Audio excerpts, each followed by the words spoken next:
Penny for your thoughts. I hate Brenda, and a bad guy hit me in the shin, and I peed all in my pants.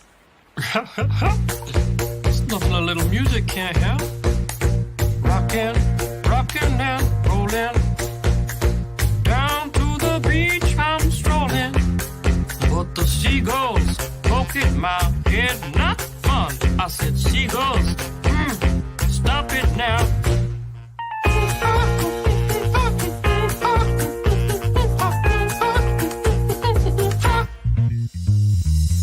Everyone told me not to stroll on that beach. Said seagulls gonna come, poke me in the coconut, and they did, and they did, had me going like,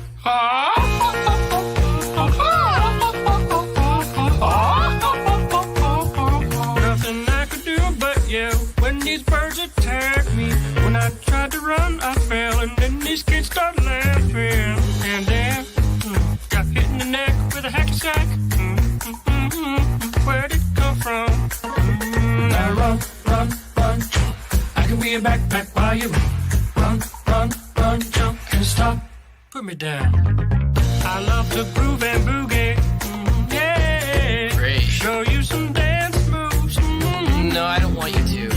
If I had your giant feet out there on the beach, could have outrun those birds.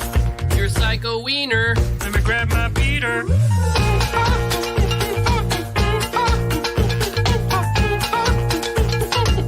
Stop it, please. Don't hit me. Please. Don't hit me. Come on, man, quit that banging. Hey, what's that stank? You put a fish in our basket. Oh, yeah. I forgot I did that. You owe me an apology. Just hold your breath and see when the time is right. Birds will back your face. Now run, run, run, jump. I can be your backpack while you run. Swing from a hairy vine. I can be your backpack while you climb. Stand on one hand and lift rocks with your special gift. Run, run, run, jump. Now breathe.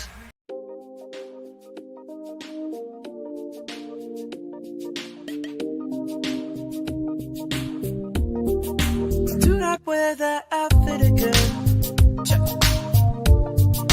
But if you wanna keep it clean, because I want to fit in. Sorry, you're just not terribly important to me. Did you know that when you used to debut upbeat, her phone number one single song? Did you know that, Christy, there are no girls with good personalities? I don't think we should see each other anymore. It never was supposed to be. Gotta return some videotapes. Have to return some videotapes. Did you know I'm utterly insane? I like to dissect girls that ate some of their brains. Gotta return some videotapes. I'm really late. Gotta return some videotapes. I guess I was probably returning videotapes. Gotta return some videotapes. I guess I was probably returning videotapes.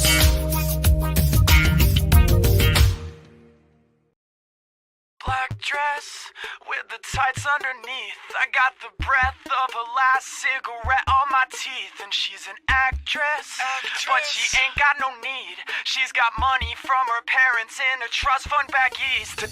Tongues always pressed to your cheeks, while my tongue is on the inside of some other girl's teeth. You tell your boyfriend, if he says he's got beef, that I'm a vegetarian and I ain't fucking scared of him. She wants to touch me, woo. She wants me, love me, woo. She'll never leave me, woo. Woo, woo, woo. Don't trust her, never trust her. Won't trust her, won't trust me. She wants to touch me, woo. She wants me, love me, woo. She'll never leave me, woo. Woo, woo, woo. Don't trust her, never trust her. Won't trust her, won't trust me.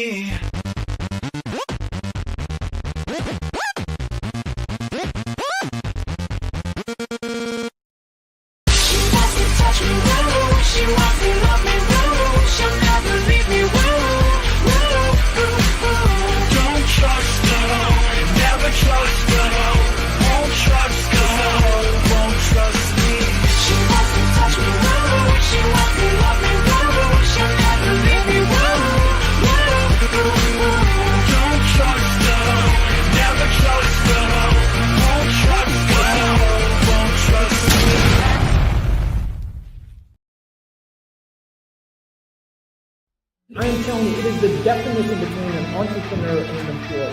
The employee goes to the cliff, looks over the cliff, says, is there a balloon down there? Do I be safe? What happens if it hurts? What if I land on my neck? The entrepreneur, they said, we need to jump off the cliff, backs up 10 feet to get a fucking run. This town needs an enema. Fuck. Who are you? Where's Commissioner Gordon? Come on. You guys think beat me. Too stupid! You don't really think you believe it? Things change. You got me! Who's got you? Everything changed. And anyone who tells you different is just lying. You know who this is? This is Mark motherfucking Sylvester.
Ow, that hurt. I'm gonna try that again.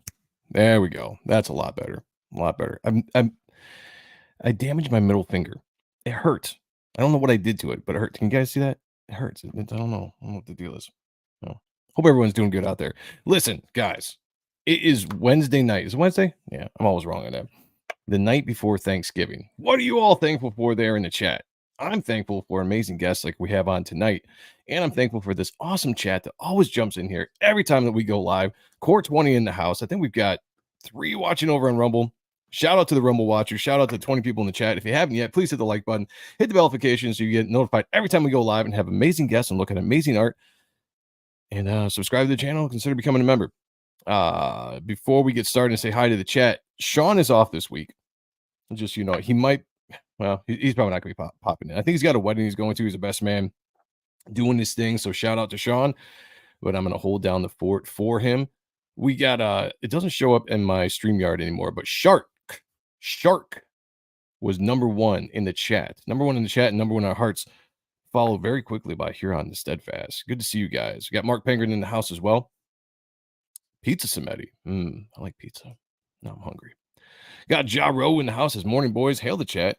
First 4 issues of King Cryptid were a blast. Can't wait for issues 5 through 9. Yes, that's awesome. That's awesome. Got Dennis Kelly in the chat as well. Hail, good to see you. Got the man himself waiting back there. He was here an hour ago, greeting everybody. Love that. Duck Bacon says, hail Joe, hail Sean, hail Kayla, hail Peter, hail the chat. Hail to you, brother. Good to see you. We have Red Centric, the Boiled Frog. I can't believe I got that right. That's awesome. That, oh my goodness, I am actually early this time. Congratulations. That's what I'm talking about. The early bird. You know what I'm saying? About that, something like that. The member of the channel, Cosmic Studios, is in the house. Good to see you, brother. Thank you for being here. Member of the channel, Tarks9 in here as well. Awesome to see you. Henry Bemis. Now that's an intro. You like that? Yeah. I haven't put any new intros up in a while. I was like, I need to make something new, something to spice it up, you know? And what's better than sexy ladies? You know? That's what I'm thinking. That's what I want to do for you guys. The chat. You got the bean pad in the house. Says, hail Peter. Hail Joe. Yo, the chat. What's up with you, brother? Shadowhawk Talks is in the house.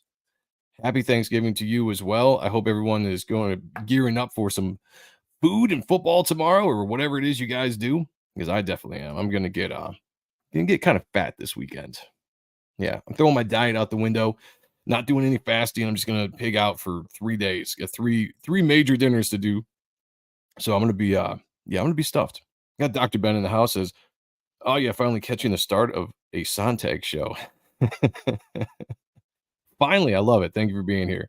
Got LB in the house. Core War, yes, but hail the Core 20, by the way. You guys are awesome. Thank you for being here every single show, every week. Got Jamie East in the house. Well, fuck you, dude. I just got here and I'm getting the bird. That's what I do around here. I'm here for you guys. Hail Lores in the house is the Core 20.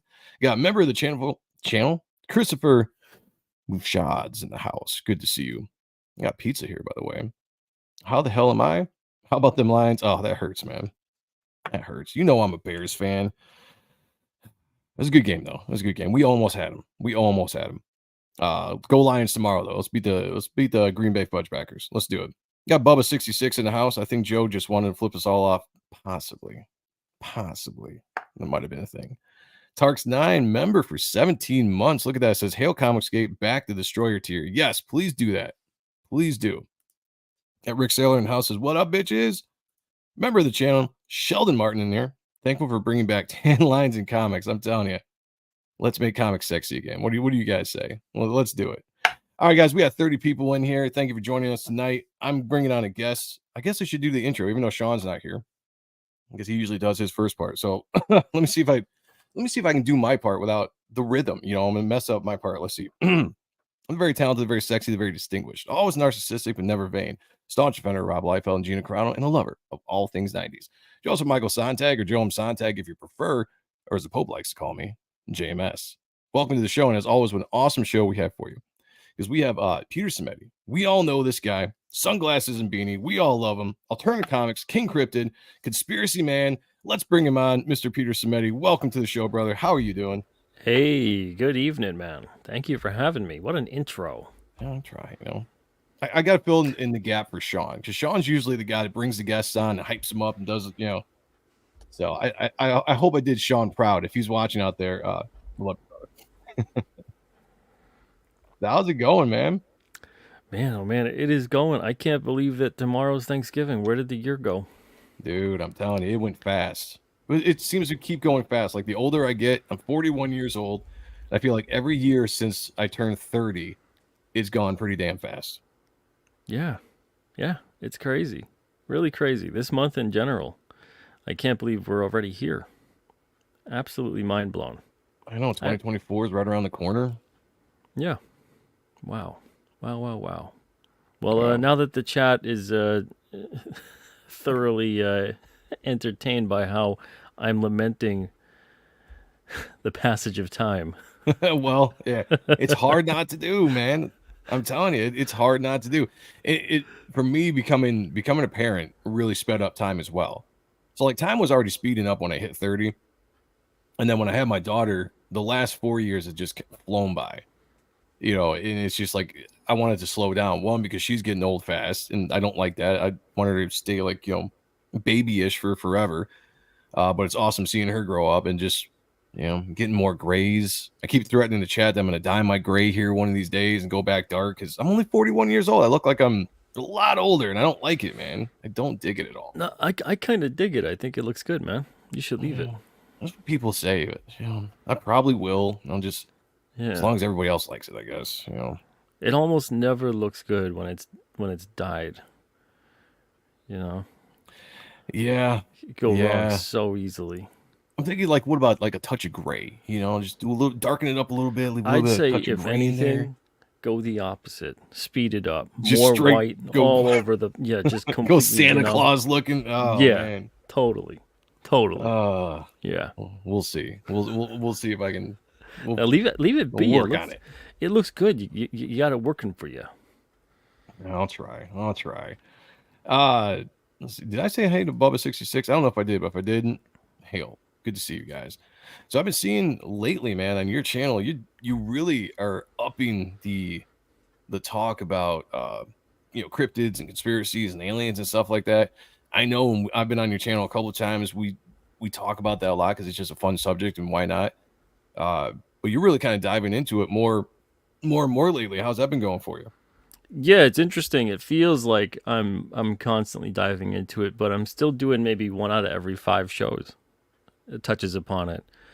Some of them touch upon it very, very briefly, and it's only because so many people are really interested in the subject, and it Yeah. gets brought up at one point, even if it's just for a couple of minutes. But last night I had a show where we were talking mostly about UFOs, and and a lot of really interesting things where it ties into history, it ties into global politics, a lot of different things that have occurred that, I mean, it's all connected as far as that kind of stuff goes. And I think to ignore the global politic element to everything that's been happening with UFOs over the past century or so is to really not understand the picture at all. Once you understand that there's so many things occurring that have been including that UFO question into policy and into the way certain aspects of governments of the world have worked, then you start going, oh man, a lot of this makes a little more sense than I thought it could. Because sometimes it seems, I know people like to go with the whole Occam's razor thing, and like Right.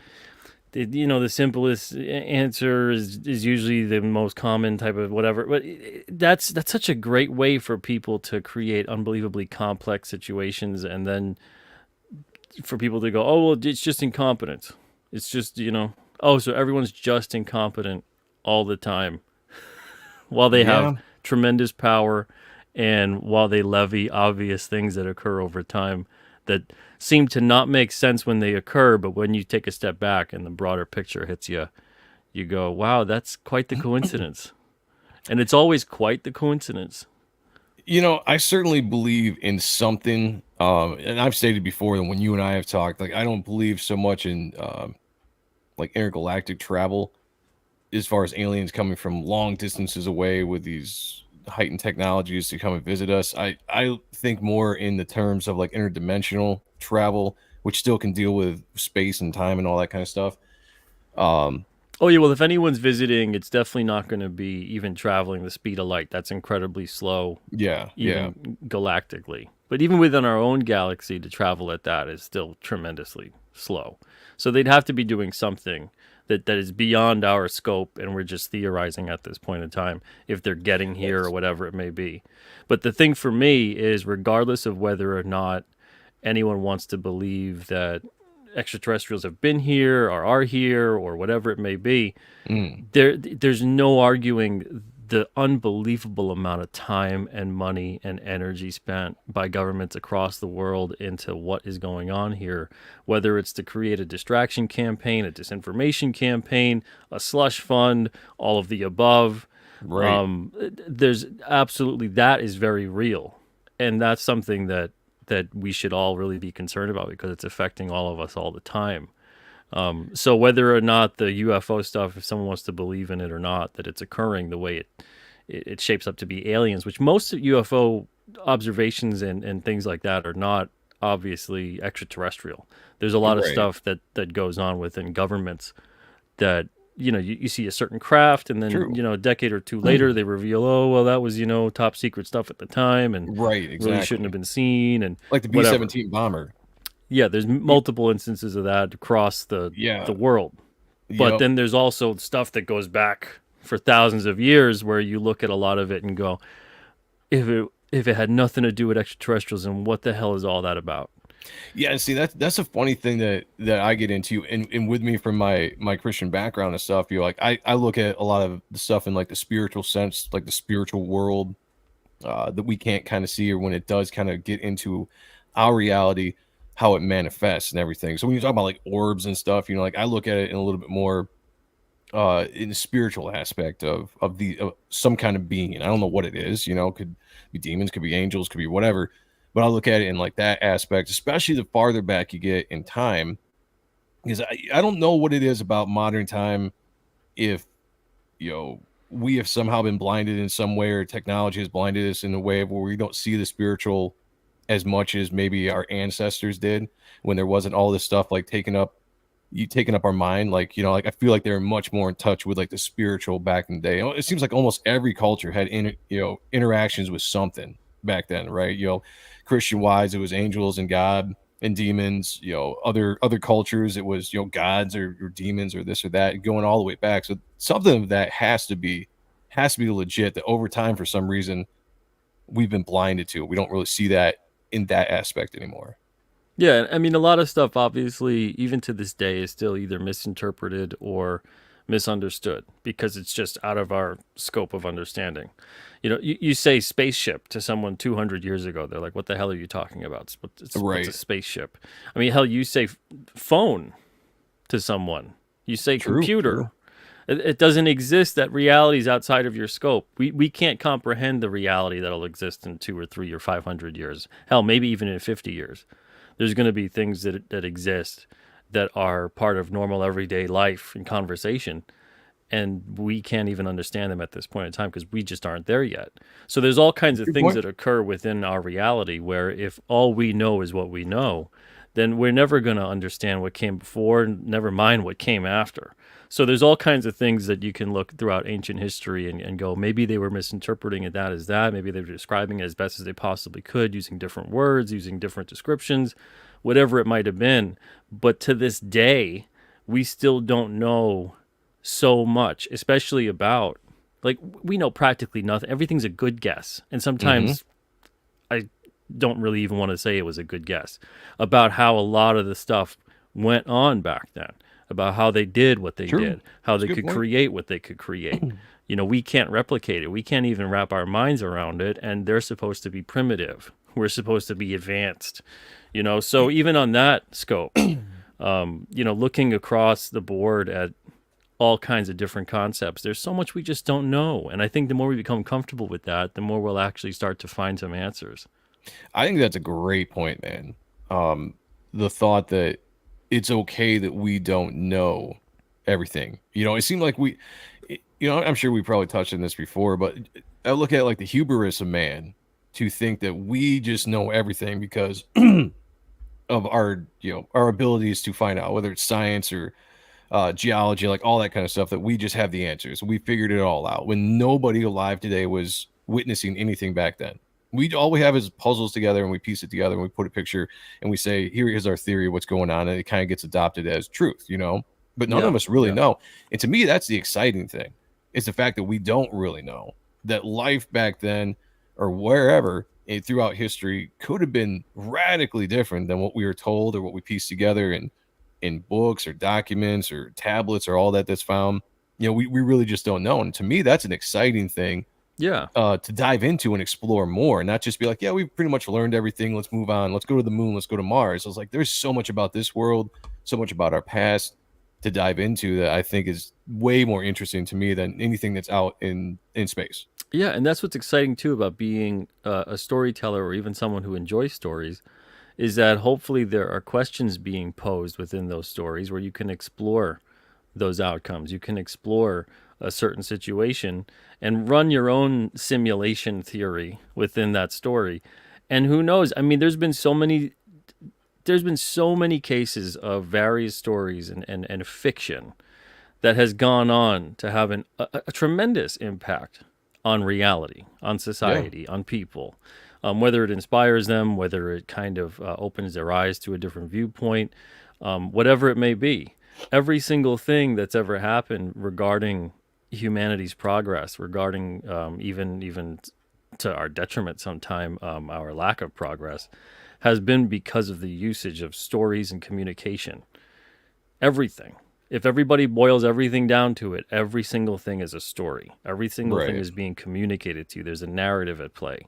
So whether that's being used for good or evil is entirely up to whoever is deciding to tell that story and then interpret it. But as a storyteller, as somebody who's able to go in there and ask some of those questions and just go, well, what if this were to happen? What if that existed? What if things were like this? What if this individual was like that? And then you play it out.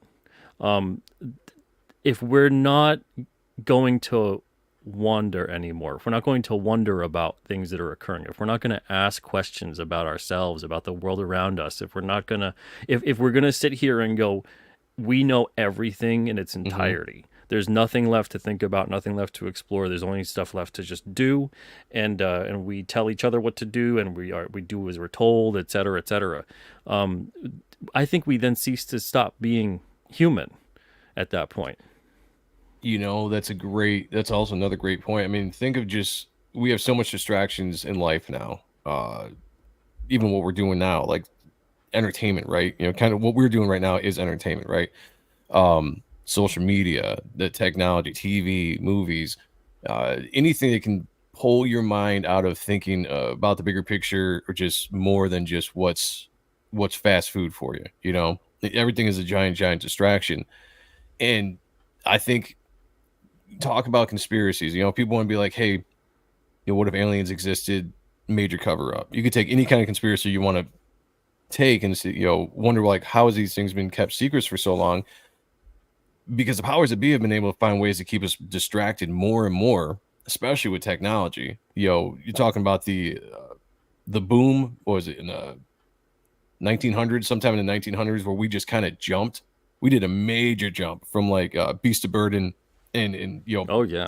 Carts being pulled to steam engines and vehicles now, and just a major jump in a really short period of time when you looked at it. And then look at that to now, another very short amount of time in the grand scheme of things, and see where we are we are now with the technology that we have. It's really insane. And all that is just a distraction. From the moment kids are born now, they know how to operate a tablet or a touch phone from 1-2 years old, because that's the technology. You're born into it. Now you're just boom, you're distracted from the very get-go in life.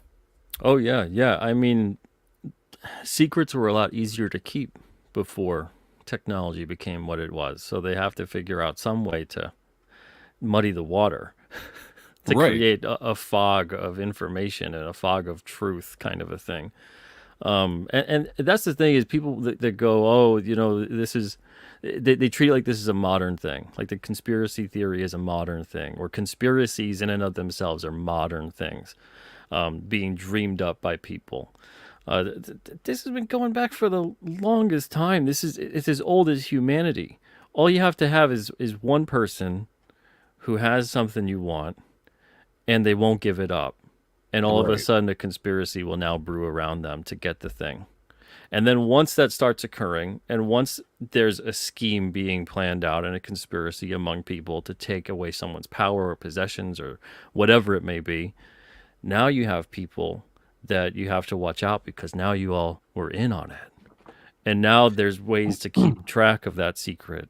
And there's certain things that must be never spoken of again among a certain group. And then someone always does. And then now you have to take care of that individual. And if you want to take care of the power you have, and then while you do that, you're breeding other people around you who want what you have, you got it the wrong. It goes on and on and on. This kind of thing has been existing for forever. So when people go, oh, conspiracies or this or that, or what, it's like, this is just part of sadly, part of human nature on a broader level. True. And maybe on a smaller level too. But it's interesting to me that not just the conspiracy part of things, but just the very notion of how much effort is put into really trying to maintain secrecy on some things that seem like everyone already is aware. Yeah. I mean, this being an anniversary of JFK's assassination, that's one of those things too, where everyone just seems like, largely there's still people that go along with the official narrative, right. But largely there's so many people that are just like, yeah, no matter what it is, the official narrative just doesn't really seem to hold as much water as they want us to think it does. Right. Once you start looking in it, it just seems like, even if it's not this or the other thing that's being suggested, the official thing that's being suggested just doesn't make a whole lot of sense. And it's like that with a lot of things. And it seems like, well, then why won't they just be open about it? It's happened, it's over, it's done with. A lot of the people who were involved aren't even here anymore. Yeah. And then you go, well, if they start to be honest about everything like that, it's the same thing with the UFO stuff. Right. Then it turns into the next question of, well, what else are they hiding? What else are they lying about? What else are they covering up? 100%. It's like, well, there's a lot that they're covering up. So, and But then sometimes I get it, if it's like a security issue or whatever it may be, but as soon as you get that slippery slope, as soon as you turn something into a security issue, everything can be turned into a security issue. And then all of a sudden, now you really muddy the water further. So it's interesting to me because there's, two ways to look at things, and I guess two things could be true at the same time. But you could look at one, things being kept for a devious reason, we can all dive into what that might be. And then I look at from a point of view too, like the Men in Black movie was really interesting. Just the subjects that they covered in that movie and some of the stuff that they said. Like when Tommy Lee Jones was the K character or whatever, was talking to Jay or Will Smith, and he was like, man, we got to get out there. Will Smith was saying, we got to get out there. We got to tell people they deserve to know, like, all this stuff was happening. And Kay was just like, there's always an alien invasion. There's always a threat to Earth. There's always just something death ray pointed at us. And the only reason why people go about their normal lives is because we keep that from them. I thought that's an interesting concept. How would anybody react? Let's, aliens or whatever, or the revelation of anything that's out of our spectrum of belief, aliens, lizard people, whatever, if somebody actually came out and was like, this is actually going on, it's been going on for a while, how would people really react? Like, we think that we would be like, okay, we take it, we understand it, but the majority of people, possible chaos, mass hysteria, yeah. And Dogs then you just and got cats a bigger living problem, together. Yeah. Yeah, mass hysteria. I think most people, that's the thing that's so sad, is because I think there's a lot of people where they'd be like, yeah, of course. Right. But they're already on board, they're already on board with the concept of that. And then there's other people. I'm one of these people where, depending on who is saying it, where the information is coming from, where the disclosure is coming from, I'm like, oh man, yeah, I don't really trust it. Well, it's the funny thing, like, when it comes to the alien thing, we think something's been covered up for so long, whatever that might be, whether it's actually extraterrestrials or some kind of technology or whatever. And now when you start, you kind of get like, redacted stuff comes out, or people like, they're going to release all this UFO information, these videos and all this kind of stuff. The first thing I looked at, like, some people were excited, like, oh, they're finally going to reveal stuff. And I'm like, the very same people that we say are covering all this up and have been lying to us, and now all of a sudden be like, here you go, we're gonna show you this. We're finally fessing up. Doesn't that make you distrust even more of the stuff that they're showing you? At the very least, it makes me go, why are they doing this right now? Yeah. What is the point? What is this leading up to? And that's sad. And that's what happens when, and you see it even with just people on like a relationship to relationship basis. If you've ever had a former friend or, girlfriend, boyfriend, wife, husband, whatever it is, and it was just constant lying all the time, and trust gets broken down. True. It's the boy who cried wolf. Yeah. So if it's over and over and over again of being lied to, it's going to further people into a certain direction, which sometimes that seems like it's an intentional thing. Like, you want them to go down a certain path to then create more disinformation and use that to your advantage, which could be very possible. Someone in the chat had said something about flat Earth and more people believing in it now than 50 years ago. If that's true, then that's due to the lack of transparency among academia, among governments, all that kind of stuff, where people are believing in something that seems like at the very least it's, haven't we been here before? Aren't we over this? Aren't we done? Isn't this provable? And then they go, well, I can't trust NASA. I can't trust these photos. I can't trust this. I mean, you talk about like 100 years ago, no one knew what the hell the Earth looked like from space. Right. So this is a very new concept for us to know what outer space looks like, for us to know what Earth looks like from a vantage point in space. So there's all these different things that take place that make people lose their trust. And then as soon as someone comes along with even something that seems halfway convincing, it seems like, well, that sounds a little bit more believable than what we're being fed to by people who I obviously know to be liars. So that's that's ultimately what's so sad about a lot of this stuff, is because at one point in time it probably was being done to keep some kind of sense of normalcy and peace, and until we figured it out, and then it turned into one lie on top of the other on top of the other on top of the other, and then all you need is something unexpected to kind of happen, and you really got to cover that up, and that turns into a really big mess, and then lo and behold, where does it end? No, I agree with that. Ellie McComicsgate says they pretend to tell us the truth and we pretend to believe them. I do believe, going back to Henry Bemis's comment there, that it is so easy to not necessarily get caught up or believe in certain stuff that pops up, but because there is such a distrust now, and rightfully so, there has been lots of very good indicators, if not downright facts and truths revealed, that you can't really trust narrative coming from the sources that are supposed to be trustworthy. So it's easy now to look at that and have such a distrust, and something pops up and you have just a little bit of something makes you think, just if you're like the flat earth per se, the flat earth thing is really interesting to me because of the fact that the majority of us have never been to space and we only get fed what they show us. So when somebody comes and says like, hey, the calculation of the earth is this for the curve, you shouldn't be able to see this, but you can see this. It just takes one little thing like that to make someone go, oh, that's interesting.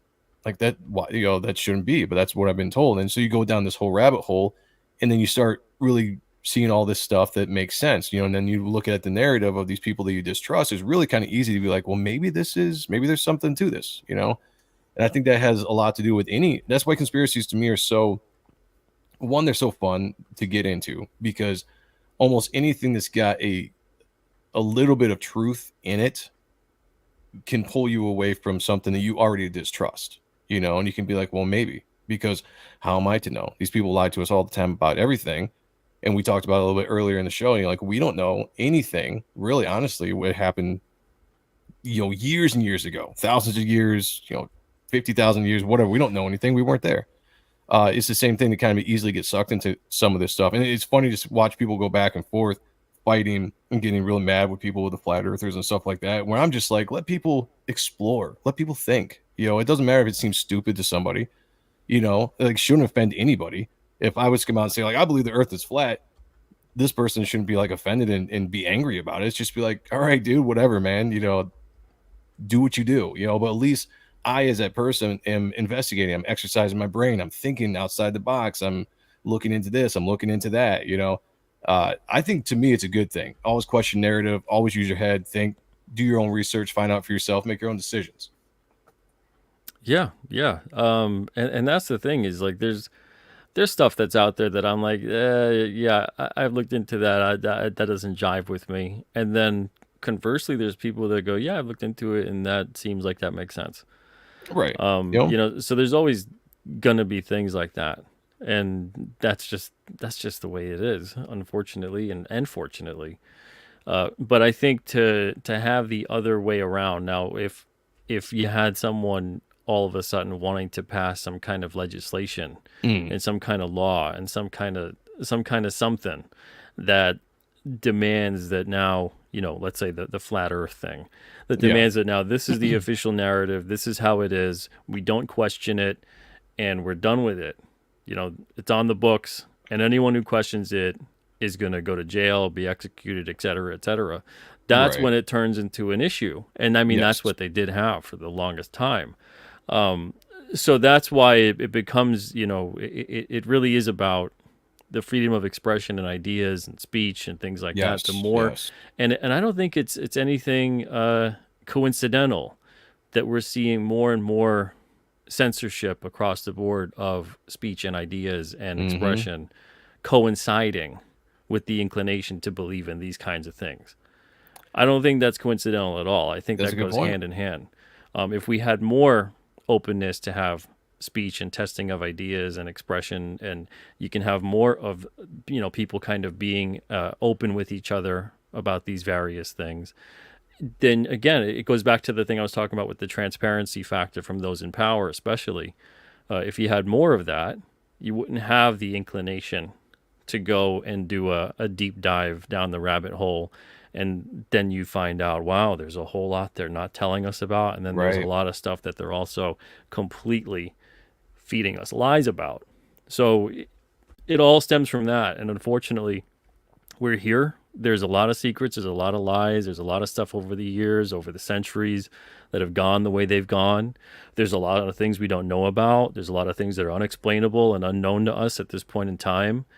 And we're making discoveries every day that sometimes they get posed and go, well, here you go. You know, this is something we're learning about. We found out about this. And the official, whatever it may be, academia tied into, and it's the worst part when you get science tied into government. Yeah, At I that agree. point in time, man, it's no longer about the truth. It's about protecting an agenda. And science and government have really been closely connected for a very long time across the board worldwide. I don't even know if honestly, if we can even say that they ever weren't. But at least when it comes to big research, you know, you got a lot of independent scientists out there. It's different. But when you have big appropriated research where you get funding based on what your findings are, and your findings are supposed to be corroborating the narrative, then it turns into, okay, well, how can you really trust that? And then that's the stuff that gets pushed out. That's the stuff that gets approved. You can have a bunch of other people coming up and saying, no, our research is independent from being funded this way, says that there's this, that, and the other thing that we need to be mindful of. And then they push those people out. They silence them. They censor that research, or they'll ruin their reputations. They'll ruin their lives. I mean, this is the kind of stuff that's happened over and over again, and it happens across the board. You know, and then when you get, I mean, there's something like, I think it was like over 200 or something media outlets like 30 years ago or 40 years ago. And now you can all trace those 200 something down to like 7 main corporations at this point, because everything's been so consolidated. There's no antitrust laws that are doing anything anymore in the benefit of trying to break up a monopoly that isn't beneficial to whoever's in power that wants it to be that way. Nothing on earth, if anything, is the way it is because someone doesn't want it to be that way. They want it to be this way. That's why it's this way. So it's one of those things where you look at it and to dismiss that outright, I think, is unbelievably detrimental to understanding what's at play here. And that's why it's so important, I think, for a lot of people out there who are even have a modicum of being independent in some way, shape, or form.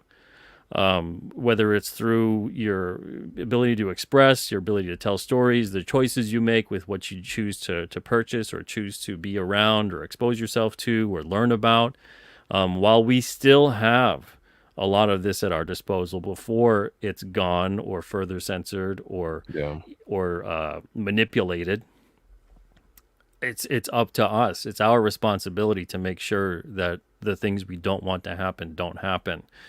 Because that's largely, you look throughout history, the reason a lot of things do occur. Sure, there's those in power, and it's not even the 1%. You're talking about like a 0.00001% of the population.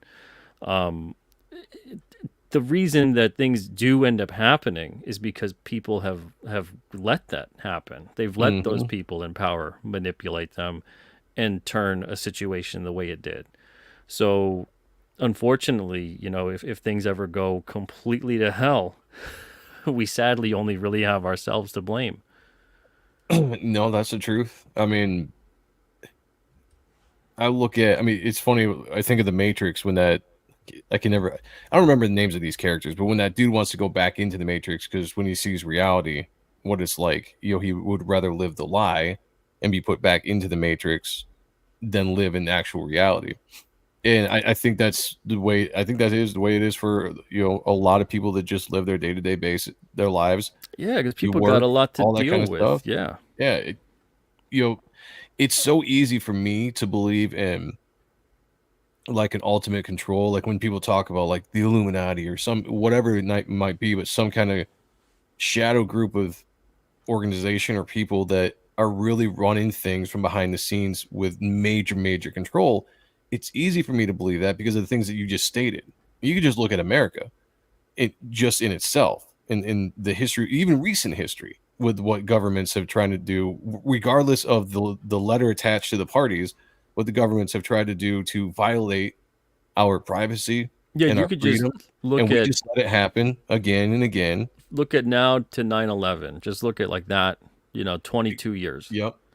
and look at how much has changed across the world in terms of all kinds of policy and all kinds of things that 25 years ago would have seemed ridiculous to pose Yeah.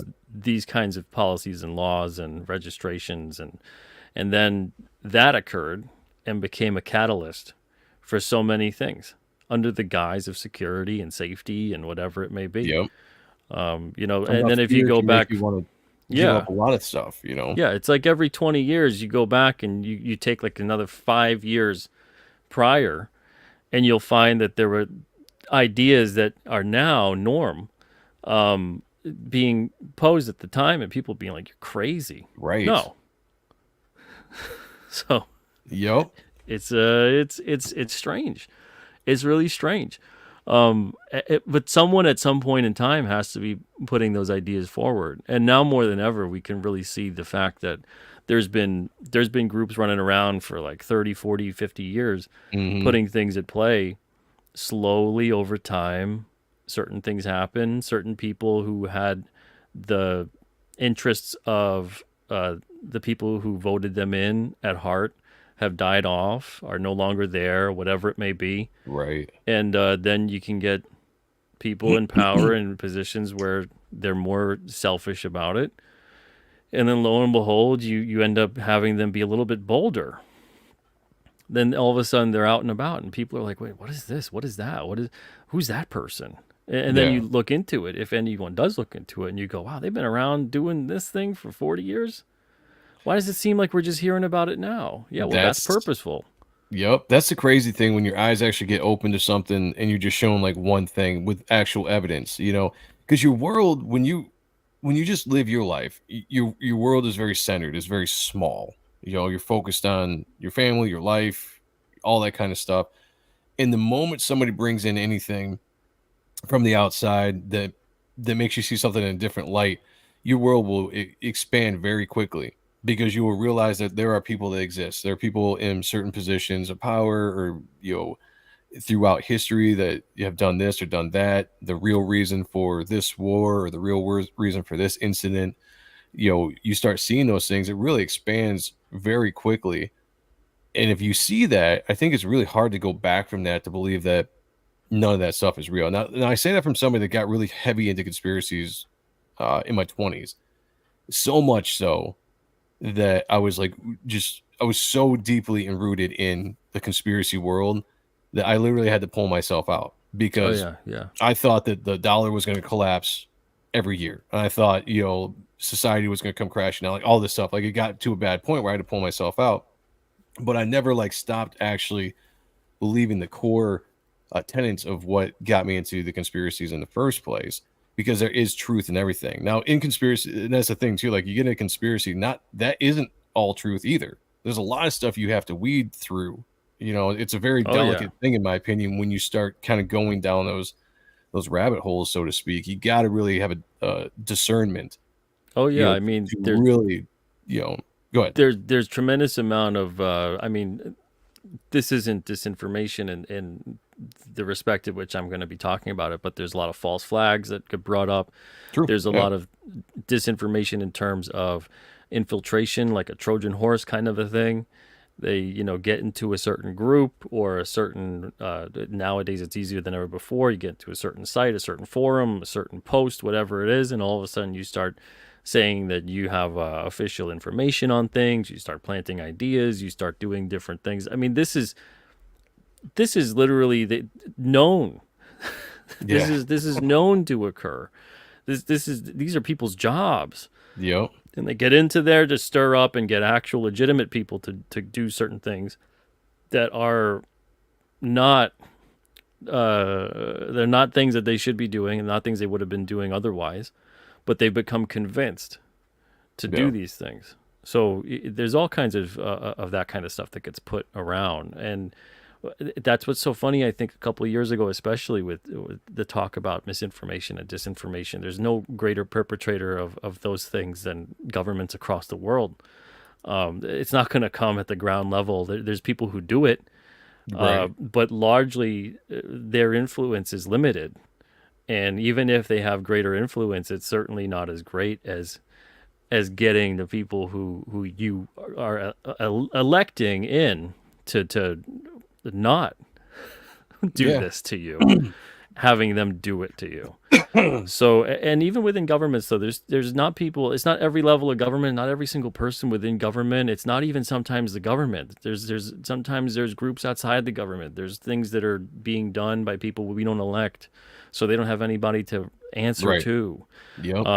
They don't need to answer to us. We didn't elect them, but they're still going to do what they do, and they have tremendous influence over people in positions of power, whether it's corporations or government or whatever it may be. And then Yes. they enact certain things. And then, especially if you talk about money, which so much of this human experience revolves around, for better or worse. Then you have people and companies doing certain things for money. So if they say, this is the way you make money now, this is the way that we lend you money now, you do this, this, and this. Mm-hmm. Okay, well, we're going to do this and this and this. So then they go and do that, and people go, why are they doing that all of a sudden? I mean, their sales are tanking. Don't they want to make money? Yeah, they do.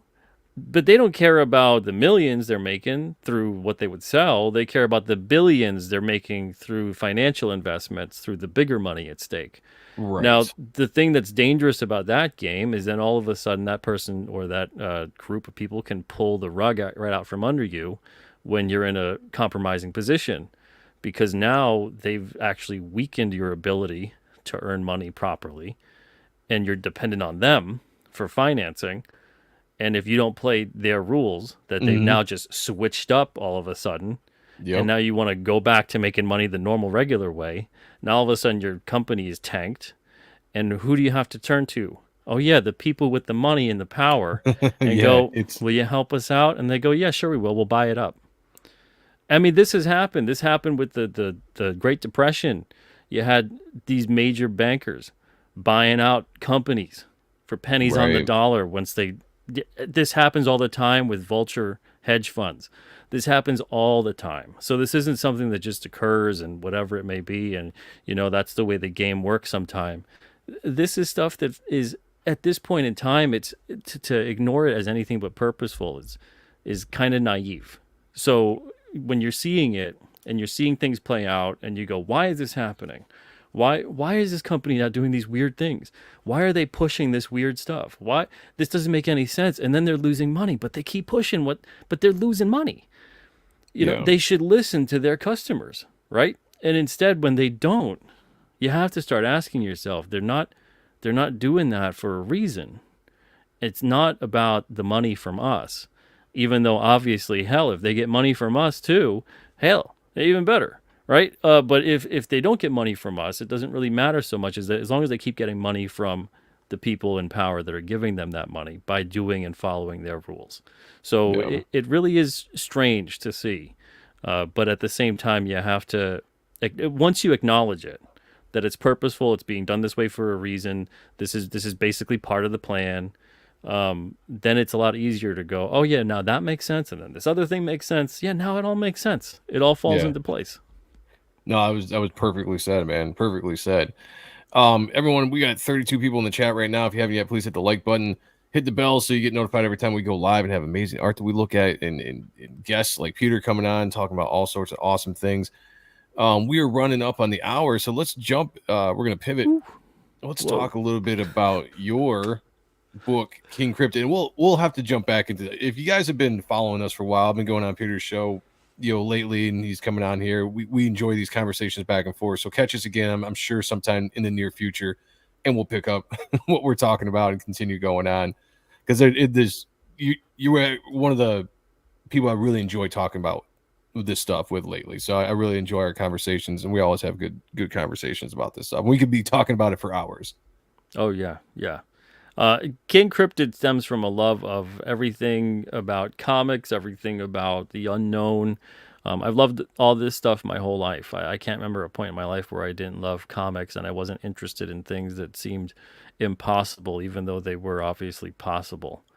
And what I mean by that is, all the stuff we've been talking about tonight in terms of the things that occur, and it seems like it's an impossibility. UFOs, who built the pyramids and how.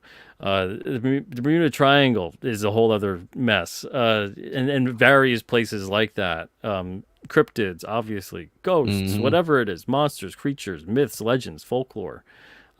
That stuff has always fascinated me. So every single thing about that and comic books is distilled into this series, King Cryptid. And King Cryptid revolves around the adventures, the journeys of this character, King Cryptid, who his real name is Crowan. And it's Krowan. That's the last thing and only thing he can remember for the most part in a solid way about his time as a human being. About 500 or so years ago, he was betrayed and cursed by his people, turned into this creature. And he was turned into a creature that was supposed to be this monstrous, ravenous, killing beast. Ate, consumed, destroyed everything in its path. And he was like that for about 100 or so years until his humanity was restored on the inside, not on the outside, by a Wampanoag shaman named Black Moon. Black Moon gave him this cosmic moonstone that we will learn more about over the course of the series. We learn a lot about it in issue 9. But it restores his inner humanity, and he's able to now have a conscience again. Before that, those 100 years, he was spending that in a nightmarish state. He was aware of what he was doing, aware of everything, but was powerless to stop it. So he has tremendous guilt behind all the bad things that he did, even though he didn't consciously do them. So he's kind of on this path of redemption while also discovering a lot of the various things in the world around him along the way. Issue number 1, 2, 3, and 4 came out last year. He faces off against a various host of monsters, creatures, cryptids, but also human beings as well. There's a cryptid bounty hunter by the name of Victor Lugo that's being hired by this organization called the New England Cryptid Research Organization. And Necro is a front and a cover-up and another cover-up and a layer of a front. It's like a front within a front within a cover-up within a... So by the time you get to the core essence of what is actually going on within this organization, it's a very old organization. That's the most that I'll say about it. They've been doing things for a very, very long time in regards to cryptids, genetic experimentation, and have been working closely with various groups and governments across the world. So King Cryptid mostly focuses on the New England region for right now. He resides in the White Mountains of New Hampshire. Every single issue is detailed as far as where it takes place within the New England region. Eventually, he's going to get out of the New England region a bit more. We have flashback issues, so we'll see some of the issues where they took place in a different time and in a different area. And then also in the future, he's going to be doing some things, not just in different parts of the United States, but in different parts of the world, and then eventually even outside of the world. So there's all kinds of stuff at play here. The first issue had the Behemoth, which was a genetic experiment gone horribly right. A human being merged with the DNA of the Mothman, the legendary Mothman. Nice. And in issue 2, we got the Granite Beast. The Granite Beast is the last of his kind, a once prolific race of ancient rock beasts. Issue 3 is a flashback issue. We go back to 1984. A bunch of kids are going into the woods in Lincoln, New Hampshire, trying to find King Cryptid. And what they find changes their lives for forever. We see a lot of these kids as adults later on in the series. Issue 8 actually connects up with issue 3, and we see them again in Halloween '87. Issue 4, we got Broog the Swamp Monster, and that issue takes place in Hockomock Swamp, which is an actual place. Nice. And means in Wampanoag, it means place where spirits dwell. And it's a very paranormal type place. There's a lot of sightings of various things. There's a lot of history that's gone on there. It has ties to King Philip's War. So there's a lot of dark energy that is said to allegedly exist there. Broog is kind of the manifestation of a lot of that.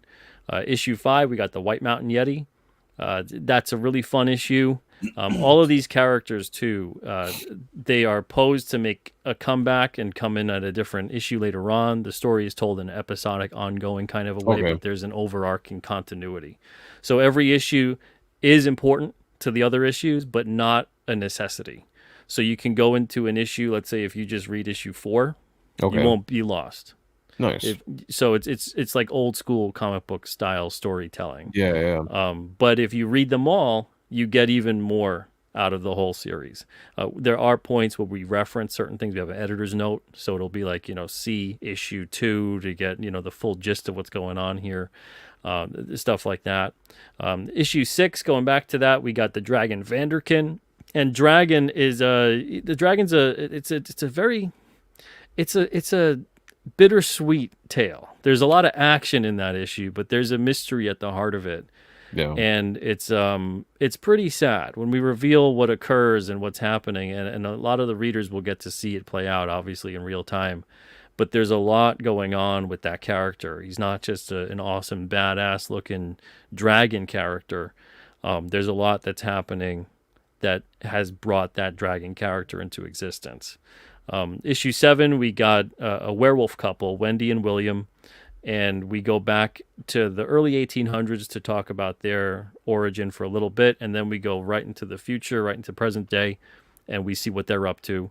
And then issue 8 is that connection to issue 3 with the flashback, and issue 9, we've got Puckwudgies at Huckamuck Swamp, and Puckwudgies are a Wampanoag folklore thing as well. They're kind of like these shapeshiftery little trickster kind of creatures. Okay. So they alter perception. They have the ability to teleport. They have the ability to shapeshift and play tricks on people like that. They do this kind of trick to King Cryptid, and they pose as children to play a trap on him. And all of this to impress their father, who King Cryptid has wronged. So we got a lot going on in this series. I was gonna say, yeah, there's 9 issues involved right now. The first 4 already out. If you want to get the first 4 right now, you can do so. You can go to alternativecomics.com and get the first 4 issues of King Cryptid, along with, if you want, up to 400 other items, because we got a lot of comics, we got a lot of merch. And then if you want to back and do a catch-up tier, you could do that. Get issues 1 to 9 for just $25. That's over 200 pages of story. And each issue it's kind of got its own theme along with the characters, and it's also got a different artist on each issue. We bring back some of them sometime, but every issue, for the most part, it's rare when you're going to have a back-to-back issue with the same artist. Gotcha. I mean, I do see a variety of art, which is cool. I do feel like it plays very well with the different issue and concepts you have per artist. So I think that is a cool idea. Yeah. If some of the stories closer to like horror or sci-fi or mystery or action or whatever it may be, I make sure to have an artist where I could play that up to their strengths. For issues 3 and 8 with the kids and the flashbacks, I really made sure I wanted an artist that could draw kids, that could nail expressions and have that kind of fun and levity to it without getting into the goofiness of it. And some artists are really great, but they can't draw kids. They'll draw kids and they are frightening. They're like scary little adults. I would say it's hard to draw kids. It really is. You gotta there's an art form to it, just like drawing anything, So Yeah. I feel you on that. I don't try to draw kids right now because one doesn't fit into my world. Like, but there's some artists that can draw everything great, and there's some artists that could draw really badass dudes, some artists that could draw beautiful women, and some artists that could draw kids great. But sometimes there's artists that could draw something amazingly, and then they draw a little kid, and you're like, what the hell is going on here? Yeah. That kid has seen some stuff. That's awesome. That kid's done like 3 tours at NAMM. Like, look at the lines on their face, and look at the weird proportions they've got. Guys, I got links below for King Cryptid. I do have a link to Peter's website as well. I don't know if I have a King Cryptid link down there, but I'm sure you can get through it following all his links I have down there. So if that all interests you, please definitely go check that out. issues 5 for $9 right now on Indiegogo in demand. I'm assuming you're keeping this open for a while. Oh yeah. This is going to be open for a while. We're going to fulfill around June, so it's Nice. going to be open until probably even August, because I'll have it Okay. open while I'm fulfilling. And you could back either on Indiegogo or on AlternaComics.com. Oh, nice. Okay, so 2 different places. Gotcha. Yep. Yeah, that's awesome. why. Yeah, even though Indiegogo is 12,254 with 321 backers, the Yeah. overall is 745 between both sites with 28,086 raised. Nice. Yeah. And That's thank what's you up, man. guys very much if you're in the chat and you've supported and you've backed it, or you got the first 4 issues. I hope you come on board for the next 5. And next year we'll have a campaign for issues 10 to 13. That's awesome how you're doing it. I mean, you're probably one of the only people that's putting out multiple. I think Professor Murph does that too with his War Party. But you guys are the only ones I can really think of that put out multiple books per campaign, where most of us are stuck doing, 1 book per campaign. So you're getting, quite a bit of story per year. So that's pretty cool, man. Yeah, thank you. Yeah, and the Alterna Winter merch campaign's ending soon, ending in 5 days. We've got premium blankets and hoodies on there, limited edition stuff. We're about, I think, 54 or 60%, something like that. I got to re-update it, towards our goal. And if we reach our goal, no matter what, we're fulfilling the campaign. But if we reach the goal, we'll give a bonus trading card to the backers. And then on top of that, this fulfills in December and January. So you'll have your stuff in time for the winter. Nice. And then also, we're only printing a limited amount of popular items and sizes. So make sure if you guys want something, make sure to pre-order it, guarantee yours, because like say if it's a King Cryptid hoodie and no one ordered small, I'm not printing any smalls. So if you want a small, get a small, that kind of a thing. Make sure you guarantee that. Otherwise, it's going to be limited pickings when the campaign is over. That's awesome. Everybody go check that out. We got Rick, one of our awesome mods, dropping links in there to alternacomics.com. So if you guys want to check that out and get everything that it has available, because they do a ton of stuff. Definitely do that. And if you like this conversation, this book is gonna be right up your alley for everything that we kind of just touched on today, anything you've heard Pete talk about in the past, stuff that we've been on before talking. So I think it's definitely an awesome deal, by the way, too, as well. You can get all of these. What was I looking at here? Right here, you can get the comics and the box bundle for only $50. Look at that. Yeah. It's a hell of a deal. This is an example of one of the issues. This is issue number 1. Let me blow you up here for a second. There we go. Christian Rossi art on it, and then Yeah, that's cool. each issue has a cover on the back as well, so you get nice. 2 covers per issue. And here's an example of what the art looks like on the inside. So here's the behemoth.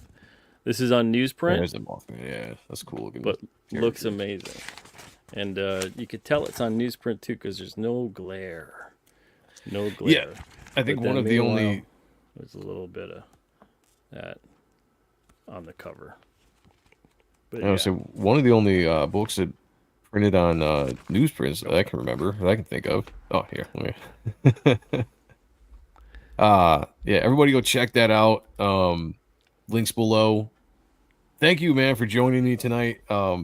Pleasure talking with you, as always. Enjoy the conversations we have. Obviously, I respect you as a creator and everything you've done with Alterna, which is funny because I've told you this before. Like, I heard of Alterna before I even knew who you were. So, I mean, that was pretty cool. I just saw the books in my local LCS, a few years back when I first started kind of noticing it. So it was kind of cool to finally meet up with you and be like, oh, hey, yeah, you're the dude that runs Alterna. That's freaking awesome.